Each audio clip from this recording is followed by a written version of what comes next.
Good morning dear students. ਆਪਾਂ ਤੁਹਾਡਾ social science ਦਾ lesson 9 ਪੇਂਡੂ ਜੀਵਨ ਅਤੇ ਸਮਾਜ ਪੜ੍ਹ ਰਹੇ ਸੀ।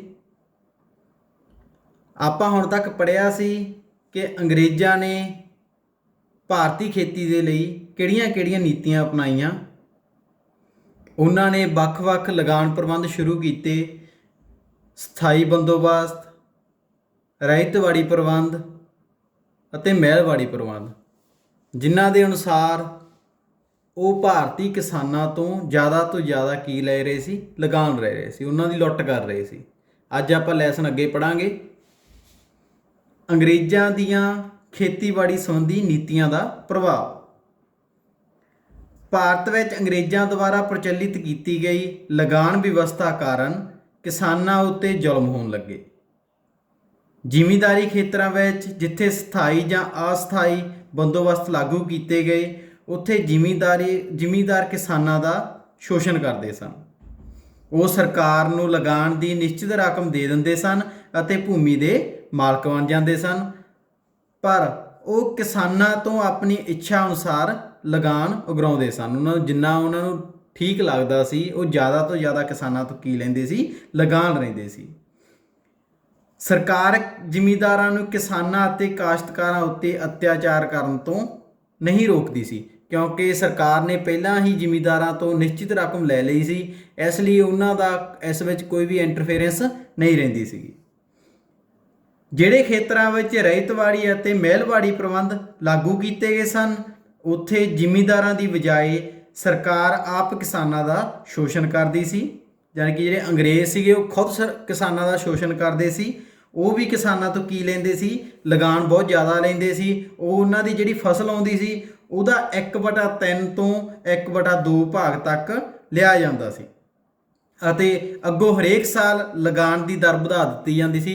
ਹਰੇਕ ਸਾਲ ਇਹ ਲਗਾਨ ਕੀ ਆ ਬੱਚੇ, ਉਹ ਵਧਾ ਦਿੱਤਾ ਜਾਂਦਾ ਸੀ, ਜਿਸ ਕਾਰਨ ਕਿਸਾਨ ਬਹੁਤ ਗਰੀਬ ਹੋ ਗਏ। ਇਸ ਦੇ ਇਲਾਵਾ ਜ਼ਮੀਨ ਦੇ ਨਿੱਜੀ ਸੰਪत्ति ਬਣ ਜਾਣ ਕਾਰਨ ਜ਼ਮੀਨ ਦੀ ਹੌਲੀ ਪਰਿਵਾਰ ਦੇ ਮੈਂਬਰਾਂ ਵਿੱਚ ਵੰਡ ਹੁੰਦੀ ਗਈ। ਪਹਿਲਾਂ ਜ਼ਮੀਨ ਕੀ ਆ, ਠੇਕੇ 'ਤੇ ਲੈਂਦੇ ਸੀ ਕਿਸਾਨ। ਜਦੋਂ ਉਹਨਾਂ ਨੂੰ ਉਸ ਦੇ ਮਾਲਕ ਬਣਾ ਦਿੱਤਾ ਗਿਆ ਤਾਂ ਜਿਵੇਂ ਇੱਕ ਪਿਓ ਦੇ ਅੱਗੇ ਹੋਰ 2 ਪੁੱਤ ਆ, ਤਾਂ ਉਹਨਾਂ ਦੇ ਵਿੱਚ ਵੀ ਜਦੋਂ ਵੱਖ-ਵੱਖ ਹੋ ਜਾਂਦੇ ਸੀ, ਅੱਡ ਹੋ ਜਾਂਦੇ ਸੀ, ਉਹਨਾਂ ਦੇ ਵਿੱਚ ਜ਼ਮੀਨ ਦਾ ਕੀ ਹੋ ਜਾਂਦੇ ਸੀ, ਬਟਵਾਰਾ ਹੋ ਜਾਂਦਾ ਸੀ। ਜ਼ਮੀਨ ਦੇ ਵੱਖ-ਵੱਖ ਭਾਗ ਵੰਡੇ ਜਾਂਦੇ ਸੀ। ਇਸ ਤਰ੍ਹਾਂ ਜ਼ਮੀਨ ਵੀ ਉਹਨਾਂ ਦੇ ਵਿੱਚ ਕਿਸਾਨਾਂ ਵਿੱਚ ਘਟਦੀ ਜਾ ਰਹੀ ਸੀ। ਅੰਗਰੇਜ਼ਾਂ ਦੁਆਰਾ ਪ੍ਰਚਲਿਤ ਲਗਾਨ ਵਿਵਸਥਾ ਅਨੁਸਾਰ ਕਿਸਾਨਾਂ ਨੂੰ ਨਿਸ਼ਚਿਤ ਮਿਤੀ ਉੱਤੇ ਲਗਾਨ ਦੀ ਨਿਸ਼ਚਿਤ ਰਕਮ ਨਗਦੀ ਰੂਪ ਵਿੱਚ ਹਰ ਸਾਲ ਜਮ੍ਹਾਂ ਕਰਾਉਣੀ ਪੈਂਦੀ ਸੀ। ਭਾਵੇਂ ਕਿਸੇ ਸਾਲ ਅਕਾਲ ਹੜ੍ਹ, ਸੋਕਾ ਪੈ ਜਾਣ ਅਤੇ ਹੋਰ ਕਾਰਨਾਂ ਕਰਕੇ ਫਸਲ ਨਸ਼ਟ ਹੋ ਗਈਆਂ ਹੋਣ, ਬੱਚਿਓ ਕਿਸਾਨਾਂ ਨੂੰ ਅੰਗਰੇਜ਼ਾਂ ਨੂੰ ਕਰਜ਼ਾ ਦੇਣਾ ਹੀ ਪੈਂਦਾ ਸੀ, ਲਗਾਨ ਦੇਣਾ ਹੀ ਪੈਂਦਾ ਸੀਗਾ। ਭਾਵੇਂ ਉਹਨਾਂ ਦੀ ਸਾਰੀ ਫਸਲ ਖਰਾਬ ਹੋ ਜਾਂਦੀ ਸੀ, ਕਈ ਵਾਰੀ ਕੀ ਆ ਕਿਤੇ ਅਕਾਲ ਪੈ ਜਾਂਦਾ ਸੀ, ਸੋਕਾ ਪੈ ਜਾਂਦਾ ਸੀ, ਕਿਉਂਕਿ ਪਹਿਲੇ ਵਾਲੇ ਸਮਿਆਂ ਵਿੱਚ ਬੱਚਿਓ ਜਿਹੜੇ ਸਿੰਚਾਈ ਦੇ ਪ੍ਰਬੰਧ ਸੀ ਉਹ ਬਹੁਤ ਘੱਟ ਸੀ।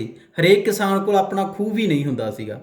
ਕਿਸਾਨਾਂ ਦੀਆਂ ਫਸਲਾਂ ਜ਼ਿਆਦਾਤਰ ਕੀ ਆ, ਵਰਖਾ ਦੇ ਉੱਪਰ ਨਿਸ਼ਚਿਤ ਕਰਦੀਆਂ ਸੀ। ਜੇਕਰ ਕਿਸੇ ਸਾਲ ਵਰਖਾ ਨਹੀਂ ਹੁੰਦੀ ਸੀ, ਅਕਾਲ ਪੈ ਜਾਂਦਾ ਸੀ, ਤਾਂ ਉਹਨਾਂ ਦੀ ਕੀ ਆ, ਫਸਲ ਨਹੀਂ ਹੁੰਦੀ ਸੀ, ਪਰ ਉਹਨਾਂ ਨੂੰ ਲਗਾਨ ਫਿਰ ਵੀ ਦੇਣਾ ਪੈਂਦਾ ਸੀ।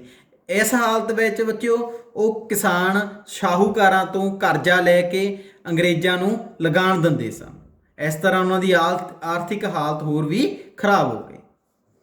ਅੱਗੇ ਆਪਾਂ ਪੜ੍ਹਦੇ ਹਾਂ ਕ੍ਰਿਸ਼ੀ ਵਣਜੀਕਰਨ, ਯਾਨੀ ਕਿ ਖੇਤੀ ਦਾ ਵਣਜੀਕਰਨ ਕਿਵੇਂ ਹੋਇਆ, ਖੇਤੀ ਵਿੱਚ ਕਿਵੇਂ ਤਬਦੀਲੀਆਂ ਆਈਆਂ। ਭਾਰਤ ਵਿੱਚ ਅੰਗਰੇਜ਼ੀ ਸ਼ਾਸਨ ਦੀ ਸਥਾਪਨਾ ਤੋਂ ਪਹਿਲਾਂ ਭਾਰਤੀ ਲੋਕਾਂ ਦਾ ਮੁੱਖ ਕਿੱਤਾ ਖੇਤੀਬਾੜੀ ਸੀ। ਬੱਚੇ ਜਿਵੇਂ ਆਪਾਂ ਨੂੰ ਪਤਾ ਹੀ ਆ, ਪਿੰਡ ਦੇ ਲੋਕਾਂ ਦੀਆਂ ਲੋੜਾਂ ਨੂੰ ਪੂਰਾ ਕਰਨ ਲਈ ਕੀਤੀ ਜਾਂਦੀ ਸੀ। ਜਿਹੜੀ ਖੇਤੀ ਸੀ ਸਿਰਫ ਪਿੰਡ ਦੇ ਲੋਕਾਂ ਦੀਆਂ ਲੋੜਾਂ ਨੂੰ ਪੂਰਾ ਕਰਨ ਲਈ ਹੀ ਕੀਤੀ ਜਾਂਦੀ ਸੀ ਪਹਿਲਾਂ, ਅੰਗਰੇਜ਼ਾਂ ਦੇ ਆਉਣ ਤੋਂ ਪਹਿਲਾਂ। ਕਿਸਾਨਾਂ ਤੋਂ ਇਲਾਵਾ ਹਰੇਕ ਪਿੰਡ ਵਿੱਚ ਘੁਮਿਆਰ, ਜੁਲਾਹੇ, ਮੋਚੀ, ਤਰਖਾਣ, ਲੁਹਾਰ, ਭੰਗੀ, ਨਾਈ, ਧੋਬੀ ਆਦਿ ਹੁੰਦੇ ਸਨ। ਇਹ ਸਾਰੇ ਲੋਕ ਮਿਲ ਕੇ ਪਿੰਡ ਦੀਆਂ ਜ਼ਰੂਰਤਾਂ ਨੂੰ ਪੂਰਾ ਕਰ ਲੈਂਦੇ ਸਨ। ਪਰੰਤੂ ਭਾਰਤ ਵਿੱਚ ਅੰਗਰੇਜ਼ੀ ਰਾਜ ਹੋ ਜਾਣ ਨਾਲ ਪਿੰਡਾਂ ਦੀ ਆਤਮ ਨਿਰਭਰ ਅਰਥ ਵਿਵਸਥਾ ਨੂੰ ਬਹੁਤ ਨੁਕਸਾਨ ਹੋਇਆ। ਬੱਚਿਓ ਅੰਗਰੇਜ਼ਾਂ ਦੇ ਆਉਣ ਤੋਂ ਪਹਿਲਾਂ ਕੀ ਸੀਗਾ, ਪਿੰਡਾਂ ਦੀ ਜਿਹੜੀ ਅਰਥ ਵਿਵਸਥਾ ਸੀ ਉਹ ਆਤਮ ਨਿਰਭਰ ਸੀ। ਉਹ ਇੱਕ ਦੂਜੇ 'ਤੇ ਡਿਪੈਂਡ ਕਰਦੇ ਸੀ। ਉਹਨਾਂ ਦੇ ਵਿੱਚ ਕੀ ਆ, ਚੀਜ਼ਾਂ ਦੇ ਵਿੱਚ ਲੈਣ ਦੇਣ ਹੁੰਦਾ ਸੀ, ਵਸਤੂਆਂ ਦੇ ਵਿੱਚ ਲੈਣ ਦੇਣ ਹੁੰਦਾ ਸੀਗਾ। ਜਿਵੇਂ ਕਿਸਾਨ ਨੇ ਫਸਲ ਉਗਾਈ, ਕੋਈ ਵੀ ਚਾਹੇ ਕਣਕ ਉਗਾਈ, ਉਹਨੇ ਕਣਕ ਕੀ ਆ, ਜਲਾਹੇ ਨੂੰ ਦੇ ਦੇਣੀ। ਠੀਕ ਆ, ਜਲਾਹਾ ਉਹਨੂੰ ਕੀ ਆ, ਉਹਦੇ ਰੂਪ ਵਿੱਚ ਕੀ ਦਿੰਦਾ ਸੀ, ਕੱਪੜੇ ਦਿੰਦਾ ਸੀ। ਯਾਨੀ ਕਿ ਜਿਹੜੇ ਉਹ ਕੱਪੜੇ ਬਣਾਉਂਦੇ ਸੀ, ਉਹ ਕਣਕ ਨੂੰ ਮੋਚੀ ਨੂੰ ਦਿੰਦਾ ਸੀ ਖਾਣ ਦੇ ਲਈ, ਮੋਚੀ ਉਹਦੇ ਬਦਲੇ ਉਹਨੂੰ ਕੀ ਆ, ਜੁੱਤੀਆਂ ਦਿੰਦਾ ਸੀ। ਇਸ ਤਰ੍ਹਾਂ ਹੀ ਵਸਤੂ ਦੇ ਬਦਲੇ ਕੀ ਆ, ਵਸਤੂ ਪਿੰਡਾਂ ਦੇ ਵਿੱਚ ਦਿੱਤੀ ਜਾਂਦੀ ਸੀਗੀ। ਪਰ ਅੰਗਰੇਜ਼ਾਂ ਦੇ ਆਉਣ ਤੋਂ ਬਾਅਦ ਇਹ ਅਰਥ ਵਿਵਸਥਾ ਕੀ ਹੋ ਗਈ, ਖਤਮ ਹੋ ਗਈ, ਕਿਉਂਕਿ ਅੰਗਰੇਜ਼ਾਂ ਨੇ ਫਸਲਾਂ ਦਾ ਮੰਡੀਕਰਨ ਸ਼ੁਰੂ ਕਰ ਦਿੱਤਾ, ਲੋਕਾਂ ਤੋਂ ਲਗਾਨ ਲੈਣਾ ਸ਼ੁਰੂ ਕਰ ਦਿੱਤਾ, ਕਿਸਾਨਾਂ ਤੋਂ, ਜਿਸ ਦੇ ਕਾਰਨ ਉਹਨਾਂ ਨੂੰ ਫਸਲ ਕੀ ਆ, ਮੰਡੀਆਂ ਦੇ ਵਿੱਚ ਵੇਚਣੀ ਪਈ। ਇਸ ਤਰ੍ਹਾਂ ਪਿੰਡਾਂ ਦੀ ਜਿਹੜੀ ਆਤਮ ਨਿਰਭਰ ਅਰਥ ਵਿਵਸਥਾ ਸੀ ਬੱਚੇ, ਉਹ ਕੀ ਹੋ ਗਈ, ਖਤਮ ਹੋ ਗਈ। ਅੰਗਰੇਜ਼ਾਂ ਦੁਆਰਾ ਲਾਗੂ ਕੀਤੀ ਗਈ ਭੂਮੀ ਲਗਾਨ ਪ੍ਰਣਾਲੀ ਅਨੁਸਾਰ ਕਿਸਾਨਾਂ ਨੂੰ ਲਗਾਨ ਦੇ ਤੌਰ 'ਤੇ ਨਿਸ਼ਚਿਤ ਰਕਮ ਸਮੇਂ ਸਿਰ ਸਰਕਾਰ ਨੂੰ ਦੇਣੀ ਪੈਂਦੀ ਸੀ। ਇਸ ਲਈ ਕਿਸਾਨ ਹੁਣ ਫਸਲ ਪਿੰਡ ਦੀਆਂ ਲੋੜਾਂ ਪੂਰੀਆਂ ਕਰਨ ਲਈ ਹੀ ਨਹੀਂ, ਸਗੋਂ ਮੰਡੀ ਵਿੱਚ ਵੇਚਣ ਲਈ ਪੈਦਾ ਕਰਦੇ ਸਨ। ਉਹ ਫਸਲ ਨੂੰ ਮੰਡੀ ਦੇ ਵਿੱਚ ਵੇਚਣ ਲਈ ਉਗਾਉਣ ਲੱਗ ਗਏ। ਉਹਨਾਂ ਦਾ ਉਦੇਸ਼ ਫਸਲਾਂ ਤੋਂ ਵੱਧ ਧਨ ਕਮਾਉਣਾ ਹੋ ਗਿਆ ਸੀ, ਤਾਂ ਕਿ ਉਹ ਸਰਕਾਰ ਨੂੰ ਨਿਸ਼ਚਿਤ ਸਮੇਂ 'ਤੇ ਭੂਮੀ ਲਗਾਨ ਦੀ ਰਕਮ ਦੇ ਸਕੇ ਅਤੇ ਸ਼ਾਹੂਕਾਰਾਂ ਦਾ ਕਰਜ਼ਾ ਵੀ ਮੋੜਿਆ ਜਾ ਸਕੇ। ਇਸ ਤਰ੍ਹਾਂ ਪਿੰਡਾਂ ਵਿੱਚ ਕ੍ਰਿਸ਼ੀ ਦਾ ਵਣਜੀਕਰਨ ਹੋ ਗਿਆ, ਖੇਤੀਬਾੜੀ ਦਾ ਵਣਜੀਕਰਨ ਹੋ ਗਿਆ। ਕਿਸਾਨਾਂ ਨੂੰ ਹੁਣ ਮੰਡੀਆਂ ਵਿੱਚ ਵੇਚਣ ਦੇ ਲਈ ਨਵੀਆਂ ਫਸਲਾਂ ਉਗਾਉਣੀਆਂ ਪਈਆਂ। ਕਿਸਾਨ ਹੁਣ ਕਣਕ, ਕਪਾਹ, ਤੇਲ ਦੇ ਬੀਜ, ਗੰਨਾ ਅਤੇ ਪਟਸਨ ਆਦਿ ਫਸਲਾਂ ਪੈਦਾ ਕਰਨ ਲੱਗੇ, ਕਿਉਂਕਿ ਇਹਨਾਂ ਦੀ ਮੰਡੀ ਵਿੱਚ ਬਹੁਤ ਮੰਗ ਸੀ। ਇਹਨਾਂ ਫਸਲਾਂ ਨੂੰ ਵੇਚਣ ਨਾਲ ਕਿਸਾਨਾਂ ਨੂੰ ਵੱਧ ਤੋਂ ਵੱਧ ਆਮਦਨ ਹੋਣ ਲੱਗ ਪਈ। ਇੰਗਲੈਂਡ ਵਿੱਚ ਉਦਯੋਗਿਕ ਕ੍ਰਾਂਤੀ ਆਉਣ ਕਾਰਨ ਉੱਥੇ ਸਥਾਪਿਤ ਕੀਤੇ ਗਏ ਕਾਰਖਾਨਿਆਂ ਲਈ ਕੱਚੇ ਮਾਲ ਦੀ ਲੋੜ ਸੀ। ਇਸ ਕਰਕੇ ਅੰਗਰੇਜ਼ੀ ਸਰਕਾਰ ਨੇ ਖੇਤੀਬਾੜੀ ਭਾਵ ਕ੍ਰਿਸ਼ੀ ਵਣਜੀਕਰਨ ਸ਼ੁਰੂ ਕਰ ਦਿੱਤਾ, ਜੋ ਪੰਜਾਬ, ਬੰਗਾਲ, ਗੁਜਰਾਤ, ਖਾਨਦੇਸ਼ ਅਤੇ ਬਰਾਰ ਆਦਿ ਖੇਤਰਾਂ ਵਿੱਚ ਸਭ ਤੋਂ ਵੱਧ ਹੋਇਆ ਸੀ। ਕਿਉਂਕਿ ਉਸ ਸਮੇਂ ਬੱਚਿਓ ਇੰਗਲੈਂਡ ਦੇ ਵਿੱਚ ਉਦਯੋਗਿਕ ਕ੍ਰਾਂਤੀ ਆ ਗਈ ਸੀ। ਉੱਥੋਂ ਦੇ ਉਦਯੋਗਾਂ ਦੇ ਲਈ ਅੰਗਰੇਜ਼ਾਂ ਨੂੰ ਕੱਚੇ ਮਾਲ ਦੀ ਲੋੜ ਸੀ। ਕੱਚਾ ਮਾਲ ਉਹ ਕਿੱਥੋਂ ਲੈ ਕੇ ਜਾਂਦੇ ਸੀ, ਇੰਡੀਆ ਤੋਂ, ਭਾਰਤ ਤੋਂ ਲੈ ਕੇ ਜਾਂਦੇ ਸੀ।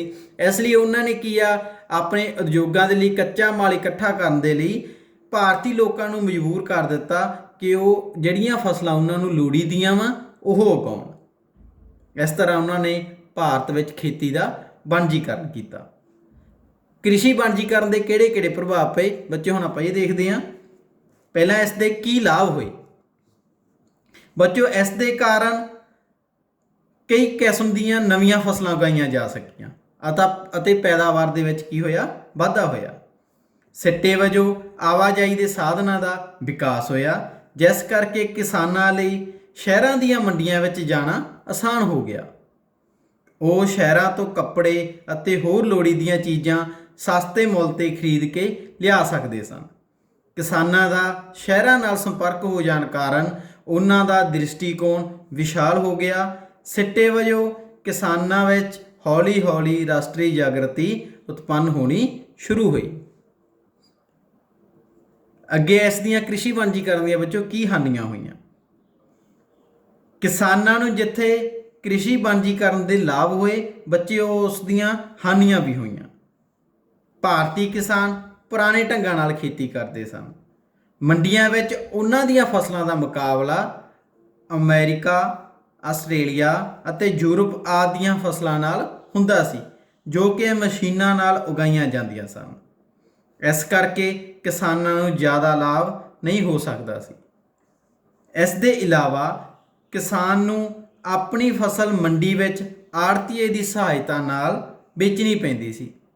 ਆੜ੍ਹਤੀ ਦੀ ਸਹਾਇਤਾ ਨਾਲ ਬੱਚਿਓ ਕਿਸਾਨ ਆਪਣੀ ਫਸਲ ਸਰਕਾਰ ਨੂੰ ਵੇਚਦੇ ਸੀ, ਜਿਸ ਦੇ ਕਾਰਨ ਕੀ ਆ, ਆੜ੍ਹਤੀਆ ਕੀ ਆ, ਜ਼ਿਆਦਾ ਮੁਨਾਫਾ ਆਪ ਲੈ ਜਾਂਦਾ ਸੀ। ਕਿਸਾਨ ਨੂੰ ਉਸ ਦੀ ਫਸਲ ਦਾ ਪੂਰਾ ਮੁੱਲ ਵੀ ਨਹੀਂ ਮਿਲ ਪਾਉਂਦਾ ਸੀ। ਅੱਗੇ ਪੜ੍ਹਦੇ ਹਾਂ ਕਿਸਾਨਾਂ ਦੇ ਵਿਦਰੋਹਾਂ ਦੇ ਬਾਰੇ। ਉਹਨਾਂ ਨੇ ਕਿੱਥੇ ਇਹਨਾਂ ਲਗਾਨਾਂ ਦੇ ਪ੍ਰਤੀ ਵਿਦਰੋਹ ਕੀਤੇ। ਅੰਗਰੇਜ਼ਾਂ ਨੇ ਭਾਰਤ ਦੇ ਜਿੱਤੇ ਹੋਏ ਪ੍ਰਦੇਸ਼ਾਂ ਵਿੱਚ ਵੱਖ-ਵੱਖ ਲਗਾਨ ਪ੍ਰਣਾਲੀਆਂ ਲਾਗੂ ਕੀਤੀਆਂ, ਜਿਨ੍ਹਾਂ ਅਨੁਸਾਰ ਕਿਸਾਨਾਂ ਨੂੰ ਬਹੁਤ ਜ਼ਿਆਦਾ ਲਗਾਨ ਦੇਣਾ ਪੈਂਦਾ ਸੀ। ਬੱਚਿਓ ਇਸ ਕਰਕੇ ਉਹ ਅੰਗਰੇਜ਼ਾਂ ਨੂੰ ਲਗਾਨ ਦੇਣ ਦੇ ਲਈ ਸ਼ਾਹੂਕਾਰਾਂ ਦੇ ਕਰਜ਼ਾਈ ਹੋ ਗਏ, ਉਹਨਾਂ ਤੋਂ ਕਰਜ਼ਾ ਲਿਆ ਉਹਨਾਂ ਨੇ। ਬੰਗਾਲ ਦੇ ਸਥਾਈ ਬੰਦੋਬਸਤ ਅਨੁਸਾਰ ਅੰਗਰੇਜ਼ਾਂ ਨੇ ਵਿਕਰੀ ਕਾਨੂੰਨ ਲਾਗੂ ਕੀਤਾ। ਇਸ ਕਾਨੂੰਨ ਅਨੁਸਾਰ ਜਿਹੜਾ ਜ਼ਿਮੀਂਦਾਰ ਹਰੇਕ ਸਾਲ 31 ਮਾਰਚ ਨੂੰ ਭੂਮੀ ਕਰ ਦੀ ਰਕਮ ਸਰਕਾਰੀ ਖਜ਼ਾਨੇ ਵਿੱਚ ਜਮ੍ਹਾਂ ਨਹੀਂ ਕਰਾਉਂਦਾ ਸੀ, ਉਸ ਦੀ ਭੂਮੀ ਕਿਸੇ ਹੋਰ ਜ਼ਿਮੀਂਦਾਰ ਨੂੰ ਵੇਚ ਦਿੱਤੀ ਜਾਂਦੀ ਸੀ। ਇਸ ਦੇ ਇਲਾਵਾ ਅੰਗਰੇਜ਼ਾਂ ਨੇ ਬਹੁਤ ਸਾਰੀਆਂ ਜ਼ਮੀਨਾਂ ਨੂੰ ਜ਼ਬਤ ਕਰ ਲਿਆ। ਉਹਨਾਂ ਦੇ ਕਰ ਮੁਕਤ ਜ਼ਮੀਨਾਂ 'ਤੇ ਜਿਹੜੀਆਂ ਕਿ ਬਾਦਸ਼ਾਹ ਵੱਲੋਂ ਰਾਜ ਦੇ ਜਾਗੀਰਦਾਰਾਂ ਨੂੰ ਇਨਾਮ ਵਜੋਂ ਦਿੱਤੀਆਂ ਗਈਆਂ ਸਨ, ਉਹਨਾਂ 'ਤੇ ਮੁੜ ਕਰ ਲਗਾ ਦਿੱਤਾ। ਜਿਹੜੀਆਂ ਜ਼ਮੀਨਾਂ ਉੱਥੋਂ ਦੇ ਰਾਜਿਆਂ ਨੇ ਉਹਨਾਂ ਨੂੰ ਦਿੱਤੀਆਂ ਸੀ ਜਾਗੀਰਦਾਰਾਂ ਨੂੰ, ਉਹਨਾਂ ਉੱਪਰ ਵੀ ਅੰਗਰੇਜ਼ਾਂ ਨੇ ਕਰ ਲਗਾਉਣਾ ਸ਼ੁਰੂ ਕਰ ਦਿੱਤਾ। ਲਗਾਨ ਦਰ ਵੀ ਪਹਿਲਾਂ ਨਾਲੋਂ ਵਧਾ ਦਿੱਤੀ ਗਈ। ਸਰਕਾਰ ਲਗਾਨ ਇਕੱਠਾ ਕਰਨ ਸਮੇਂ ਬੜੀ ਸਖਤੀ ਵਰਤਦੀ ਸੀ। ਇਹਨਾਂ ਕਾਰਨਾਂ ਕਰਕੇ ਕਿਸਾਨਾਂ ਦੀ ਹਾਲਤ ਬਹੁਤ ਖਰਾਬ ਹੋ ਗਈ।